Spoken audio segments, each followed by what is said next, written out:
অযথা সময় ক্ষেপণ নয়, রাজনৈতিক ঐকমত্যের ভিত্তিতে যেসব সংস্কার জরুরি তা শেষ করে নির্বাচনে যেতে চায় অন্তর্বর্তী সরকার। ওয়েবসাইটে 6টি সংস্কার কমিশনের প্রতিবেদন প্রকাশ উপলক্ষে ফরেন সার্ভিস একাডেমিতে এক সংবাদ সম্মেলনে একথা জানান আইন উপদেষ্টা অধ্যাপক ডক্টর আসিফ নজরুল। তিনি বলেন, প্রতিবেদনের আশু করণীয় বিষয়গুলোর অর্ধেকই 1 মাসের মধ্যে বাস্তবায়ন করা সম্ভব। 15 জানুয়ারি প্রধান উপদেষ্টার কাছে প্রাথমিক প্রতিবেদন দাখিল করে সংবিধান, নির্বাচন, দুর্নীতি দমন ও পুলিশ সংস্কার কমিশন। গত বুধবার জনপ্রশাসন ও সংবিধান সংস্কার কমিশনও তাদের প্রতিবেদন জমা দেয়।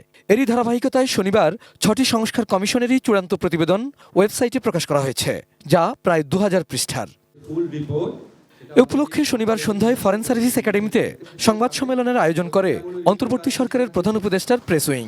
আশু করণীয়, মধ্যমেয়াদী ও দীর্ঘমেয়াদী এই 3 ক্যাটাগরির সুপারিশ তুলে ধরা হয় সংস্কার প্রতিবেদনে।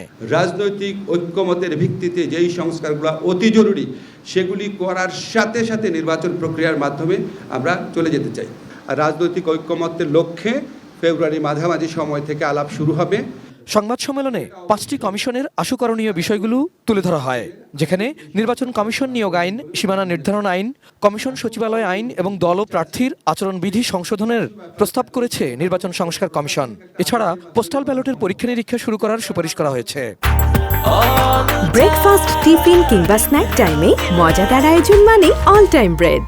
দুর্নীতি দমন কমিশনকে আরও শক্তিশালী, আরও জবাবদিহিতামূলক, আরও স্বচ্ছ করার জন্য প্রয়োজনীয় আইনগত এবং প্রশাসনিক ব্যবস্থা গ্রহণ করার কথা বলেছে। দুর্নীতি বিরোধী জাতীয় কৌশল বাস্তবায়নে ন্যায়পাল নিয়োগের প্রস্তাব করেছে দুর্নীতি সংস্কার কমিশন। কোনোভাবেই যেন কালো টাকা সাদা করা না যায়, সেজন্য আইনি বিধান প্রণয়ন করার কথাও বলা হয়েছে।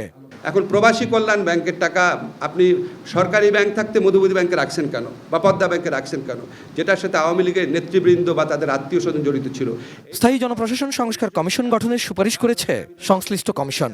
সেবা খাতে নাগরিকদের গণশুনানির বিষয়ে জোর দেওয়ার কথা বলা হয়েছে। আলাদা বোর্ড কর্তৃপক্ষ না রেখে সবগুলোকে একটি প্রতিষ্ঠান করার সুপারিশ করেছে জনপ্রশাসন সংস্কার কমিশন। নন কোঅর্ডিনেশন, সমন্বয়হীনতা এড়ানোর জন্য বর্তমানে 43টি মন্ত্রণালয়, 61টি বিভাগ রয়েছে, ওনারা 25টি মন্ত্রণালয় এবং 40টি বিভাগ পুনর্বিন্যাস করার সুপারিশ করেছেন। অধস্থন আদালতের বিচারকদের বদলির নীতিমালা প্রণয়ন, স্থায়ী অ্যাটর্নি সার্ভিস, ফৌজদারি মামলা তদন্তে ফৌজদারি সার্ভিস, বাণিজ্যিক আদালত প্রতিষ্ঠা, জুডিশিয়াল সার্ভিস কমিশন, অনলাইনে সাক্ষ্য গ্রহণ ও এনআইডি যাচাই, আইনজীবীদের ফি নির্ধারণের সুপারিশ করেছে বিচার বিভাগ সংস্কার কমিশন। মিথ্যা এবং হয়রানিমূলক মামলা প্রতিরোধের জন্য অত্যন্ত কঠোর কিছু ব্যবস্থা নিতে বলেছেন। আশু করণীয় বিষয়ে কোনো প্রস্তাব করেনি সংবিধান সংস্কার কমিশন, কারণ প্রত্যেকটি প্রস্তাব রাজনৈতিক দলের সাথে ঐকমত্যের ভিত্তিতে করতে হবে বলে জানানো হয় সংবাদ সম্মেলনে। Abul Kalam Azad, ATN news, Dhaka.